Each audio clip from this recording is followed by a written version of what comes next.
Chadayamangalam police station പരിധിയിൽ 4ഓളം വധശ്രമ കേസുകൾ ഉൾപ്പെടെ 10ൽ പരം ക്രിമിനൽ കേസിലെ പ്രതിയായ കൊല്ലം ജില്ലയിൽ ഇളമാട് അമ്പലമുക്ക് പുറത്തൂട്ട് റോയി ഭവനിൽ ഫിലിപ്പ് മകൻ 27 വയസ്സുള്ള റോയി ഫിലിപ്പ് എന്നയാളിനെ കൊല്ലം ജില്ലാ കളക്ടറുടെ ഉത്തരവ് പ്രകാരം 22/3/2025 തീയതി അറസ്റ്റ് ചെയ്ത് സെൻട്രൽ പോലീസ് സ്റ്റേഷൻ പരിധിയിലെ 4ഓളം വധശ്രമ കേസുകൾ ഉൾപ്പെടെ ഏകദേശം 10ഓളം കേസുകളിലെ പ്രതിയായ അമ്പലമുക്ക് സ്വദേശിയായ ഫിലിപ്പ് മകൻ റോയി ഫിലിപ്പിനെ ഇന്നലെ നമ്മൾ കാപ്പ ഓർഡർ പ്രകാരം അറസ്റ്റ് ചെയ്തിട്ടുണ്ട്.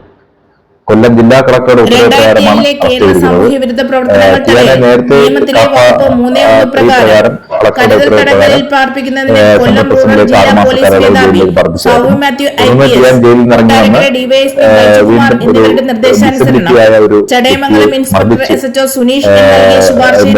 കേസെടുക്കുകയും അത് പ്രകാരം ടിയാൻ ഒളിവിൽ പോവുകയായിരുന്നു.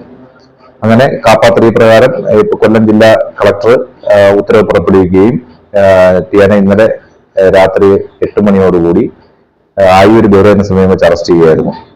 ഇത് കേരള പോലീസിന് ഈ ആന്റി സോഷ്യൽസിനെതിരെയുള്ള ഒരു ശക്തമായ നടപടിയാണ് ഇങ്ങനെയുള്ള കാപ്പ ഡിറ്റൻഷൻ ഓർഡറുകൾ വരുന്നത്.